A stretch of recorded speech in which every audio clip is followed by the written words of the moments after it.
ജിന്നിൻ്റെ പെണ്ണ്. രചന ജംന മെഹ്റൻ. അവതരണം അപര. അയ്യോ മോളെ, ചുണ്ടിനെന്ത് പറ്റി?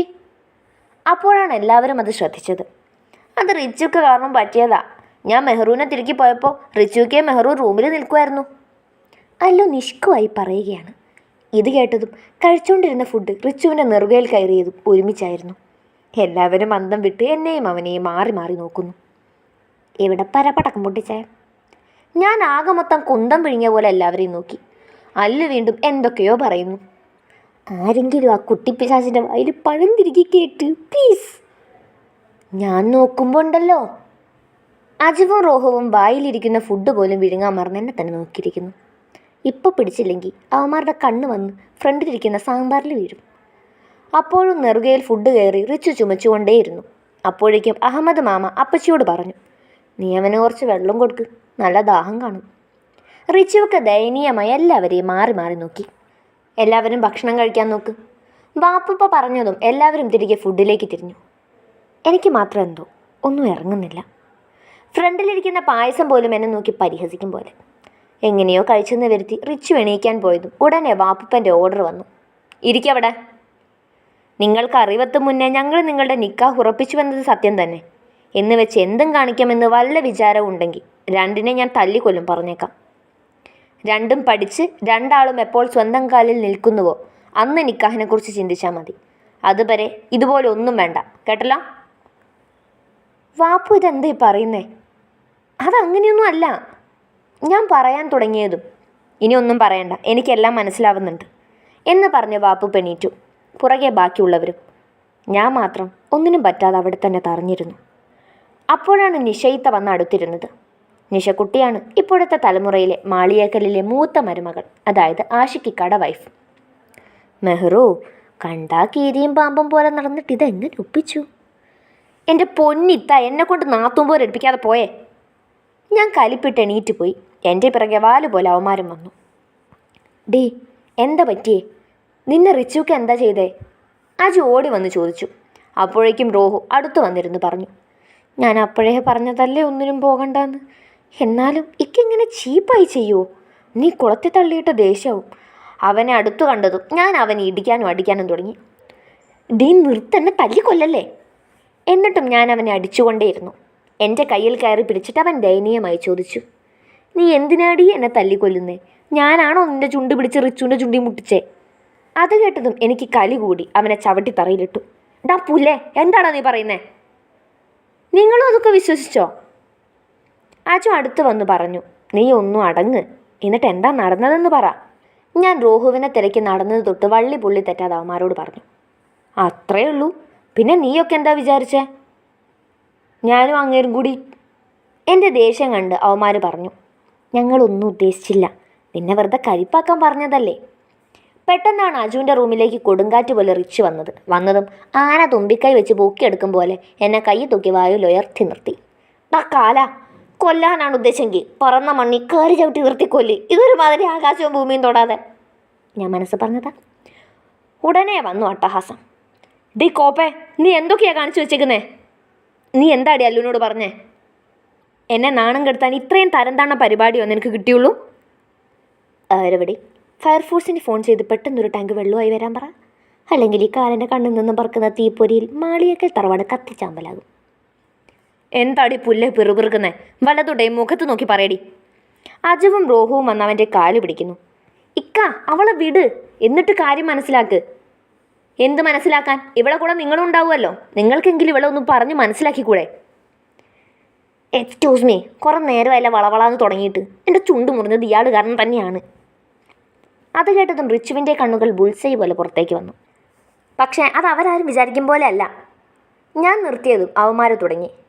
അതേ റിച്ചുക്ക, ഇക്ക പിടിച്ച് തള്ളിയപ്പോൾ മെഹ്റു വീണു, അങ്ങനെ പറ്റിയതാ അത്. അല്ലു അങ്ങനെയാ പറഞ്ഞേ. വന്ന പോലെ ചവിട്ടി തുള്ളി റിച്ചു ഇറങ്ങിപ്പോയി. ഞങ്ങൾ മൂന്നാളും അജുവിൻ്റെ റൂമിൽ കിടന്ന് പോത്തുപോലെ ഉറങ്ങി. വൈകിട്ട് അജുവിൻ്റെ അമ്മ വിളിച്ചപ്പോഴാണ് എണീറ്റ് മുഖം കഴുകി ഫ്രഷായി വന്നപ്പോൾ എല്ലാവരും ഹാളിലുണ്ട്. എല്ലാവരും കൂടി ഞങ്ങളെ കൊണ്ട് സെൻട്രൽ ജയിലിൽ ഇടുന്ന കാര്യത്തിൻ്റെ ചർച്ചയിലാണ്. അതെ, എനിക്കെല്ലാവരോടും കൂടി ഒരു കാര്യം പറയാനുണ്ട്. ഞാൻ അംനാദിക്കാടെ റൂമിൽ റിച്ചുവിക്ക ഉണ്ടെന്ന് അറിയാതെ കയറിയതാ. റിച്ചുക്ക പുറത്തോട്ട് ഇറങ്ങിയത് ഞാൻ അകത്തോട്ട് കയറിയത് ഒരുമിച്ചായിപ്പോയി. പെട്ടെന്ന് തമ്മി കൂട്ടിമുട്ടി ബാലൻസ് കിട്ടാതെ വീണപ്പോൾ അവിടെ എവിടെയോ കൊണ്ട് മുറിഞ്ഞതാ. അല്ലാതെ നിങ്ങളാരും വിചാരിക്കും പോലും ഒന്നുമില്ല. അപ്പോൾ തോന്നിയ കള്ളം ഞാൻ ഒറ്റ ശ്വാസത്തിൽ പറഞ്ഞു തിരിഞ്ഞു നടന്നുപോയി. എല്ലാവരും ഇപ്പോൾ എന്താ സംഭവിച്ചത് എന്നറിയാതെ എന്നെ തന്നെ നോക്കി നിന്നു. വീട്ടുകാരുടെ തെറ്റായ ധാരണകളെല്ലാം മാറിയ ശേഷം ഞാൻ അടുക്കളയിലേക്ക് പോയി. നേരത്തെ എന്നെ നോക്കി പുച്ഛിച്ച പായസത്തിൻ്റെ അടുത്തേക്ക്. പിന്നെ ഒന്നും നോക്കിയില്ല. ആരോടോ ഉള്ള വാശി തീർക്കും പോലെ ഒരു 3-4 ഗ്ലാസ് അങ്ങ് അകത്താക്കി. എൻ്റെ പരാക്രമങ്ങൾ കണ്ട് ഉമ്മച്ചിമാരെല്ലാം ചേർന്ന് ചിരിക്കാൻ തുടങ്ങി. ചിരിച്ചോ എല്ലാവരും എന്നെ തെറ്റിദ്ധരിച്ചില്ലേ? ഞാൻ പരമാവധി ദുഃഖം മുഖത്ത് വരുത്തി അങ്ങ് അഭിനയിച്ചു. എന്നാലും നിങ്ങൾക്കെന്നെ മനസ്സിലാവുമെന്ന് വിചാരിച്ച ഞാനാ മണ്ടി. സങ്കടമുണ്ട് കേട്ടോ. ഇനിയും അവിടെ നിന്നാൽ ഞാൻ പൊട്ടിച്ചിരിച്ചു പോകുമെന്ന് ഉറപ്പുള്ളതുകൊണ്ട് നേരെ അജുവിൻ്റെ റൂമിലേക്ക് വെച്ച് പിടിച്ചു. ഉമ്മമാരെല്ലാം മോളെ മെഹ്റു അങ്ങനെ എന്തൊക്കെയോ സങ്കടത്തോടെ പുറകിന്ന് വിളിക്കുന്നുണ്ട്. ഞാൻ തിരിഞ്ഞു നോക്കാതെ പൊട്ടനും പോയി മണ്ടനും പോയി ബോട്ടും കിട്ടി അയില സാർന്ന് പാട്ടും പാടി അജുവിൻ്റെ റൂമിൽ ചെന്ന് തല കുത്തിക്കിടന്ന് ചിരിച്ചു. അവന്മാർ രണ്ടും ഒന്നും മനസ്സിലാവാതെ എന്നെ തന്നെ നോക്കിയിരുന്നു.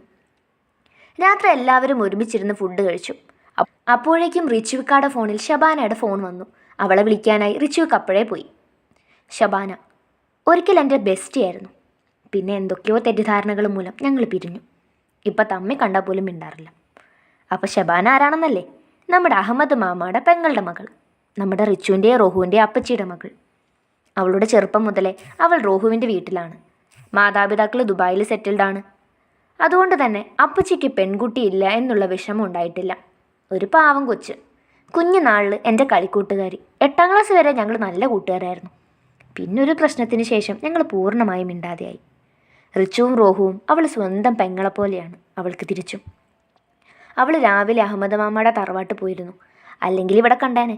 രാത്രി 10 മണി കഴിഞ്ഞതോടെ എല്ലാവരും പിരിഞ്ഞു പോകാൻ തുടങ്ങി. രാത്രി വൈകിയാണ് വീട്ടിലെത്തിയത്. ഞാൻ കാറിലിരുന്നേ ഉറക്കം പിടിച്ചിരുന്നു. മാഫി ഡൈക്ക, മെഹ്റൂന് നടക്കാൻ വയ്യടാ, ഒന്നെടുത്ത് റൂമിലാക്കി തരുമോ? ഞാൻ 2 കൈ നീട്ടി അവനോട് ചോദിച്ചു. അത് കേൾക്കേണ്ട താമസം അവൻ എന്നെ പൊക്കിയെടുത്തു. അത് കണ്ടതും എൻ്റെ മാതാശ്രീ സ്ഥിരം പല്ലവി തുടങ്ങി. വാപ്പയും മോനും കൂടി കൊഞ്ചിച്ച് വഷളാക്കിക്കോ, എനിക്കെന്താ, കെട്ടിച്ചു വിടാൻ പ്രായമായി. ഹലോ മാതാവേ, ജയിലിലെ ഉണ്ട തിന്നാൻ ആഗ്രഹമുണ്ടോ? എനിക്ക് 17 വയസ്സായുള്ളൂ. കെട്ടിക്കാൻ പ്രായമായെന്ന് എനിക്ക് തോന്നുമ്പോൾ പറയും. അതുവരെ കട്ടപ്പ പോയി റെസ്റ്റ് എടുക്കും. കട്ടപ്പ നിൻ്റെ എന്ന് പെറുപെറുത്തുകൊണ്ട് ഉമ്മച്ചി കയറിപ്പോയി.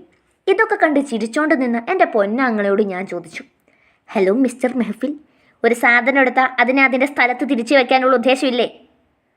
ഞാൻ നിൻ്റെ എന്തെടുത്ത്? എടാ പൊട്ട, എന്നെ തന്നെ. അങ്ങനെ മെഹഫിയുടെ കാരുണ്യം കൊണ്ട് നടക്കാതെ റൂമിലെത്തി കിടന്നുറങ്ങി. അങ്ങനെ ഉമ്മാനെയും ഉപ്പാനെയും മെഹഫിയെയും വട്ടുപിടിപ്പിച്ച് ദിവസങ്ങൾ കടന്നുപോയി. ഒരാഴ്ച കഴിഞ്ഞ് ആഷിക്കിക്കട ഫോൺ വന്നു. ഞങ്ങൾക്ക് 3 ആൾക്കും ബിടെക് സോഫ്റ്റ്വെയർ എഞ്ചിനീയറിങ്ങിന് സീറ്റൊക്കെയായി. അങ്ങനെ അഡ്മിഷൻ കാര്യങ്ങളുമായി കുറച്ച് തിരക്കിലായിപ്പോയി. പിന്നെ ഞങ്ങൾ 3 കൂടി പോയി കുറച്ച് ഷോപ്പിംഗ് നടത്തി. സൺഡേ എല്ലാവരും പതിവ് പോലെ തറവാട്ടിൽ ഒത്തുകൂടി. ഞാനും അജുവും മേഫും കൂടി ടിക്ടോക്ക് വീഡിയോസ് കണ്ടുകൊണ്ടിരിക്കുമ്പോഴാണ് റിച്ചുവിക്കയും മേഫിയും കൂടി വന്നത്. എന്താ ഇവിടെ പരിപാടി? ഞങ്ങൾ വെറുതെ വീഡിയോസ് നോക്കിയിരിക്കുമായിരുന്നു. ഞങ്ങൾക്ക് നിങ്ങളോടൊരു കാര്യം പറയാനുണ്ട്, മേഫി ഞങ്ങളോട് പറഞ്ഞു. അത് ചങ്കുകൾ 2 കൂടി വന്നപ്പോഴേ മനസ്സിലായി. നിങ്ങൾ കാര്യം പറയും, അജു പറഞ്ഞു. അത് ഞങ്ങൾക്ക് 2 ആൾക്കും കോളേജിൽ കുറച്ച് നിലയും വിലയുള്ള കൂട്ടത്തിലാണ്. അതുകൊണ്ട് ഞങ്ങളെന്ത് വേണം? നിങ്ങൾ ഞങ്ങളെ അറിയും പോലെ കാണിക്കരുത്. ഞങ്ങളും നിങ്ങളും തമ്മിൽ അറിയുക പോലുമില്ല. റിച്ചുവിക്ക പറഞ്ഞു നിർത്തി. ഞങ്ങളൊക്കെയാണ്. നിങ്ങളെ ഞങ്ങൾക്ക് ആലുവ മണപ്പുറത്ത് വെച്ച് കണ്ട പരിചയം പോലും കാണിക്കില്ല. അതുപോലെ ഞങ്ങളുടെ ഒരു കാര്യത്തിൽ നിങ്ങൾ ഇടപെടരുത്. ഇല്ല, അവരും വാക്ക് തന്നു. ഞങ്ങൾക്ക് പകുതി ടെൻഷൻ മാറി ഹാപ്പിയായി. ഇനി ആഷിഖാനെ കൂടി കുപ്പിയിലാക്കിയ കോളേജ് സീൻ ശോകമാവില്ല. അങ്ങനെ ആഷിഖാനെയും കുപ്പിയിലാക്കി. ലെക്ചറും സ്റ്റുഡൻസും അല്ലാത്ത ഒരു റിലേഷൻ പോലും കോളേജിൽ അറിയില്ല എന്ന വാക്ക് പാലിക്കുമെന്ന് സത്യം വാങ്ങി. ഫുഡ് കഴിച്ച് എല്ലാവരും യാത്ര പറഞ്ഞിറങ്ങി. വീട്ടിലെത്തി കട്ടിലേക്ക് മറിഞ്ഞു. കട്ടിൽ കാണേണ്ട താമസം അപ്പോഴേ ഉറങ്ങിക്കൊണ്ടിരുന്ന ഞാനാ എന്തുകൊണ്ടോ ഉറക്കം വരുന്നില്ല. തിരിഞ്ഞും മറിഞ്ഞും ചെരിഞ്ഞും കിടന്നും നിദ്രമോള് മാത്രം എന്നെ കടാക്ഷിക്കുന്നില്ല. കണ്ണടയ്ക്കുമ്പോൾ എല്ലാം റിച്ചുവൊക്കെ പറഞ്ഞ കാര്യം മനസ്സിൽ നിറഞ്ഞു നിൽക്കുന്നു. അറിയാതെങ്കിലും നിശബ്ദമായൊരു നോവ് നെഞ്ചിലാകെ നീറിപ്പിടിക്കും പോലെ. ഒരിക്കലും ഞാനില്ലാതെ ഒന്നും ചെയ്യാത്ത ആളായിരുന്നു. ഇപ്പം എന്നെ പരിചയമുണ്ടെന്ന് പറയാൻ പോലും വയ്യ.